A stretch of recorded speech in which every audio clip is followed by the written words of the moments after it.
am President and CEO of Americans for Non-Smokers' Rights. We have been working to clear the air of hazardous secondhand smoke for nearly 5 decades.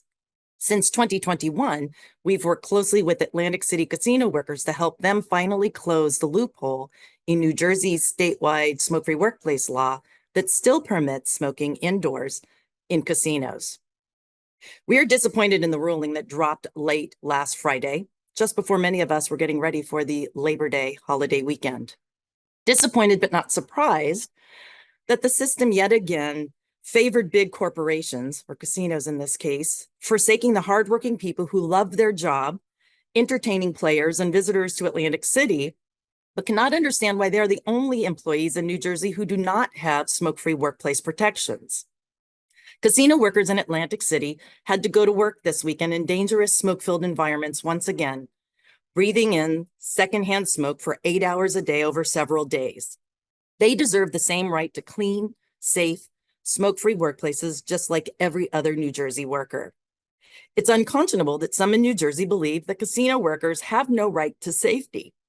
In Friday's ruling, the judge actually wrote the following: while the court is sympathetic to health hazards, it has determined that safety is not a fundamental right.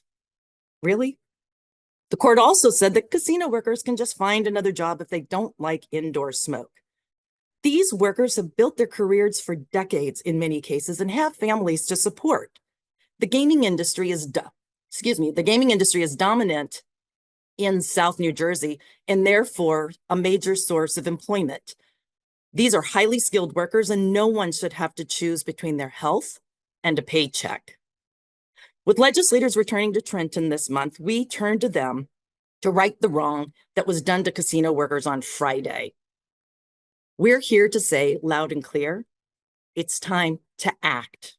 If the court has washed its hands of the responsibility to protect and recognize the rights of workers, it's time for the legislature to take up the mantle to close the casino smoking loophole.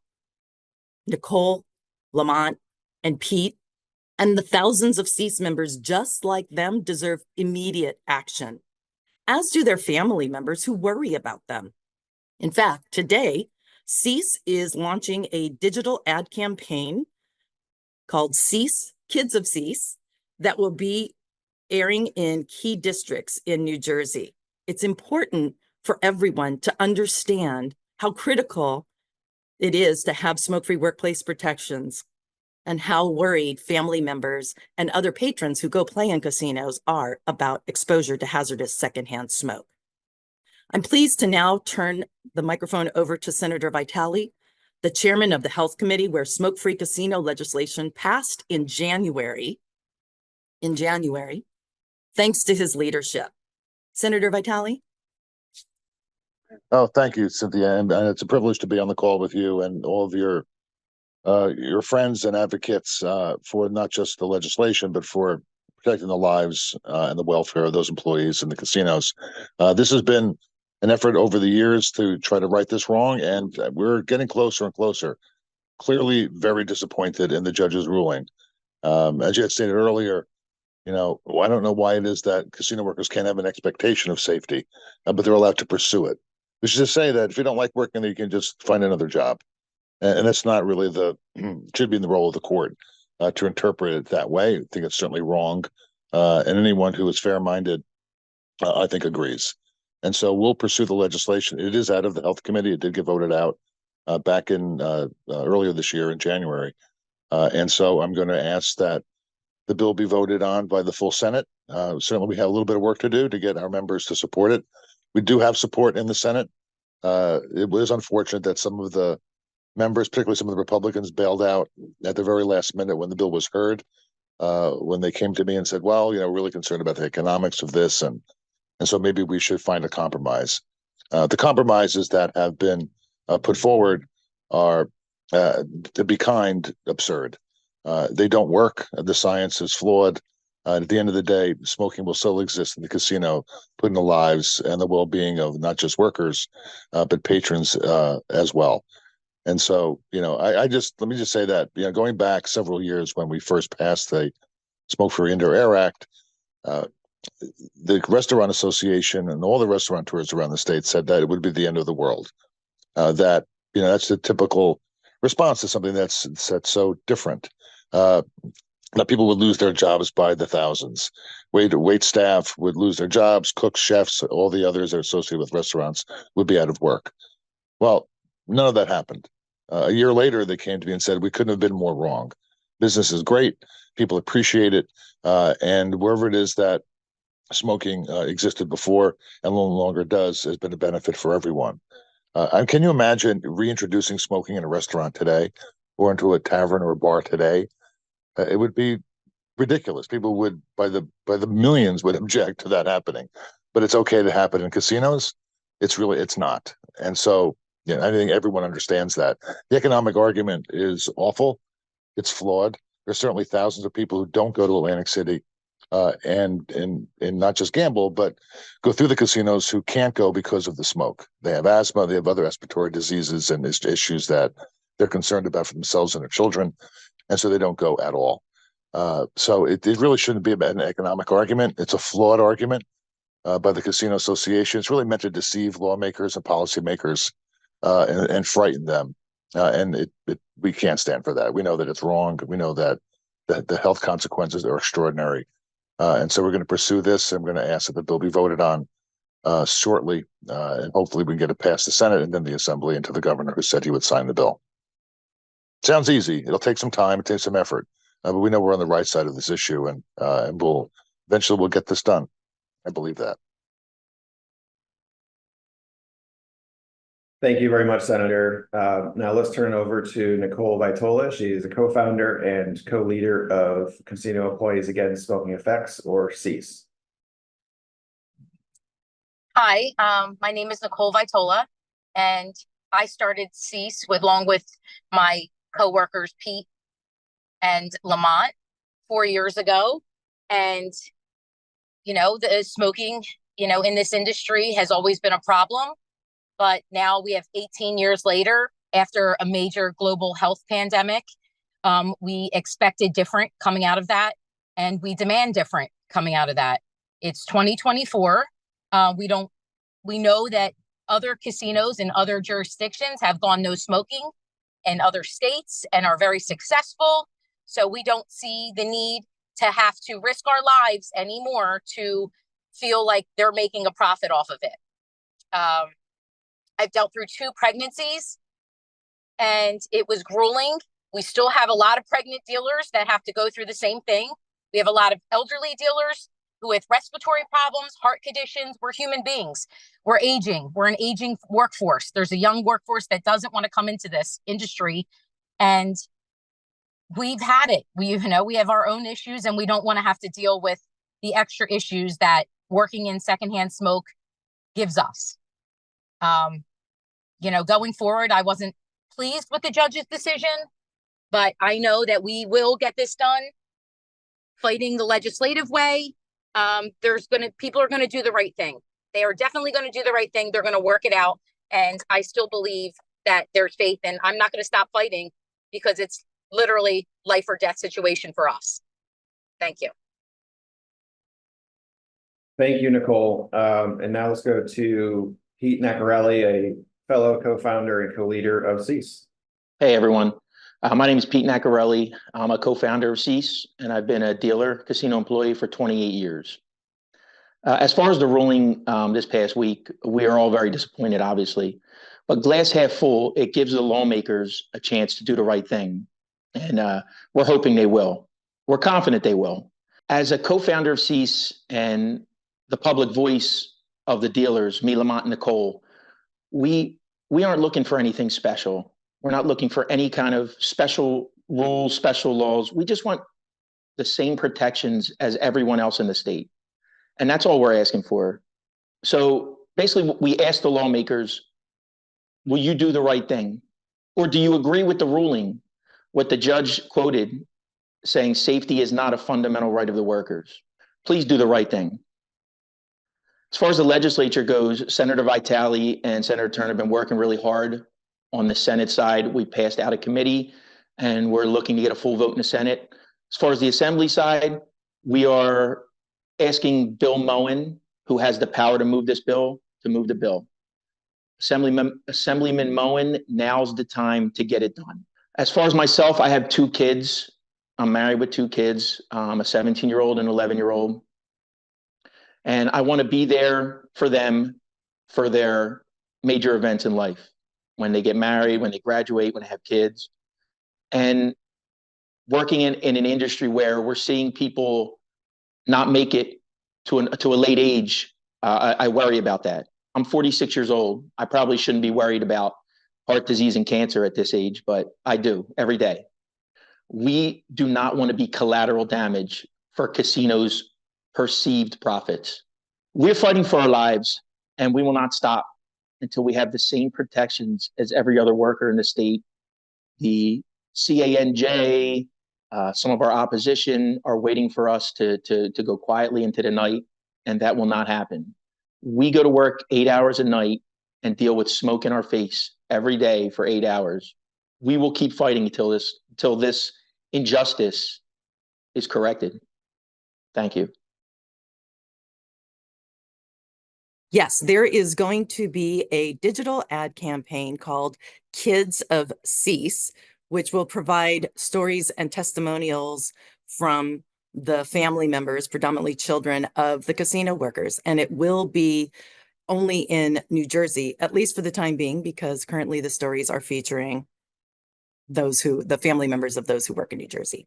We want to show people that we're not just numbers. We're not just, quote, those casino workers. We're real people with real families. And to tell people I've been in the business 28 years, and I'm on the lower end. Lamont's been in the business 35 years. And to tell people like us to say, go get another job, when I have 2 kids to support and a wife and a house and, responsibilities and obligations, it's just unfair. So the digital campaign will be showing us with our families and our kids, and showing people that we're real people. We're not just a number. Like, who cares about those casino workers? They chose that job or whatever. It's kind of ridiculous, but that's what it's all about. So obviously we are appealing the decision in the courts. We're going to take it to the Jersey Supreme Court. And we're proud to do so. So just so everyone's aware on here too, like the members of CEAS are not UAW members, because this, for the UAW, is not strictly who pays dues, blah blah blah, all that. This is a moral health and safety issue. So it's not public knowledge yet, but I am comfortable saying it. I will be pulling the UAW out of the AFL-CIO of New Jersey over this issue. I cannot express how furious our institution is at the Jersey state level AFL and the other unions that filed an injunction status against us. This is absolutely going to cause a rift in the labor, on the labor side of it. And we are prepared. I spoke with Sean Fain and his team yesterday about how do we go forward with our side of the PR and communications campaign. He and his team are currently in Germany dealing with a Mercedes-Benz issue. As soon as they come back, we plan to escalate the situation in New Jersey. But understanding that this is an election year, we have a lot of national coverage right now in the union, and Sean has the ear of the executive branch. We plan to try to put as much pressure on the legislature as we can. But I can't underscore this enough. Like we together with CEAS and our union, we have tried the legislative route. We've tried being the good citizens, following the rules, going, through the avenues we're supposed to, and we will continue to support that effort. I'm not super hopeful in the Supreme Court of the state, but we'll continue to pursue it either way. But like, I think, Pete, you said it best in an interview that you did. We're like a cornered animal right now. I come out of manufacturing. If my machine starts smoking, my contract says I shut it down until the health and safety guys give me approval to go back to work. But for some reason, in the state of New Jersey, you put on a casino dealer uniform and your life does not matter as much as everyone else. So I know I'm not supposed to curse and stuff, but that's frankly bullshit. And so our union is founded on militant actions. We are preparing to make they are going to see us in Trenton, is my point. They might not love seeing us, but we are planning. And when we do take actions, in Atlantic City and in Trenton. Our goal is to capture as much of that as possible for PR and communications purposes. We are going to try to we are going to try to drag out anyone who wants to stand against us, whether that's other labor unions or elected officials, because like you said, we have people dying of cancers that have never smoked a day in their life. For our institution and for as representatives of working class people, this isn't just this is not a money thing. This isn't like a, hey, let's negotiate better terms. This is, for some reason, our people's lives, it's okay if they're expendable. And that's just frankly not something we're willing to accept. So if we got to dust it up, we got to dust it up. So we will coordinate with ANR and our obviously our brothers and sisters in CEAS and our elected officials that support us. And we're obviously a team, and we're going to press in the areas that we press, but we have labor protection. So if we got to dust it up, let us dust it up, and we got bail money. We'll be all right. Okay, we pay thousands of dollars to be a part of this organization, and that organization has been actively undermining our efforts to protect the health and safety of our members. So, yes, we are going to pull out. It's not unheard of that affiliates pull out of state level AFL chapters. It has happened before. But frankly, the goal of this is to send a message to the other trade union leadership, the other trade unions leaders, and we're preparing to start a campaign to express and educate the rank and file members of the other unions that stand against us as to what their leaders are doing.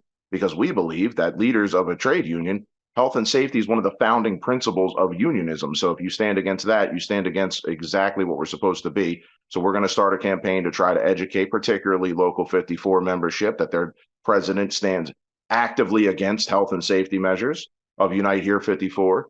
And we're not in this to make friends. I'm not these people's friends. I'm here to protect the health and safety of our workers, the ones we represent in the city, and the ones that we don't represent. Doesn't matter.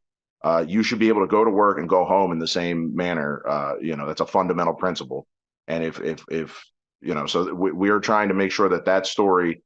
We also want to send a message to Liz Schuler, the president of the AFL-CIO, that UAW is not happy with your leadership. Your days might be numbered as the president of the AFL as well. There's other options for leadership. The go along, get along unionism days are dying, and the more militant, aggressive unions are going to take control of this movement one way or another. So you want to go along, get along, and do things behind closed doors and put up people's lives and health and safety at risk, then we're coming at you. So every local that we have across the state will be removing. We will no longer be affiliated with the New Jersey AFL-CIO. We will remain in the Pennsylvania and New York AFL-CIO chapters for now. But at a national level, our President Sean Fain is expressing to Liz Schuler our displeasure with this arrangement. Do almost nothing in their day-to-days because the AFL-CIO in New Jersey has done very little to support UAW workers throughout the state. We think the leadership is old and stagnant and been around too long. We believe that they are a business management type leadership, which has been very long in the labor movement. But the business management type labor union leaders are going away, and we are absolutely, but what it will do for our members throughout the state, very little, because frankly, we had a meeting with the AFL, and they told us basically that the building trades were the big dogs in the state. They spend the most money, so we're the little dogs. So it won't change anything, but we are already having conversations with other non-affiliated unions throughout the state on trying to build alliances ourselves outside of the AFL structure to build real political power in the state. And we'll have more information on those hopeful alliances going forward. But as we have said repeatedly, UAW may be the little dog in New Jersey, but we can be some scrappy little dogs. Americans for Non-Smokers' Rights perspective, sometimes these things take time. It doesn't make a lot of sense. Currently, 21 states in the U.S. already include commercial casinos in their statewide smoke-free workplace laws. So there's a lot of experience in terms of being smoke-free. There are 2 localities that also require the commercial casinos to be smoke-free per local law. And at least 150 or more tribal casinos are voluntarily smoke-free. And we also know that there are several commercial casinos that have voluntarily implemented 100% smoke-free policies, like Parks in Pennsylvania or Park MGM in Las Vegas. So I think it is persistence. I feel like the industry, just based on our almost 50 years of experience, the industry just tries to wear us down. They try to bring together their allies and really just money and pressure. And again, much like the kids from Cease videos and the testimonials from real people, I think while logic should win the day, it won't. But we're going to be telling these stories from real people. We've got the evidence, and we are just going to be persistent.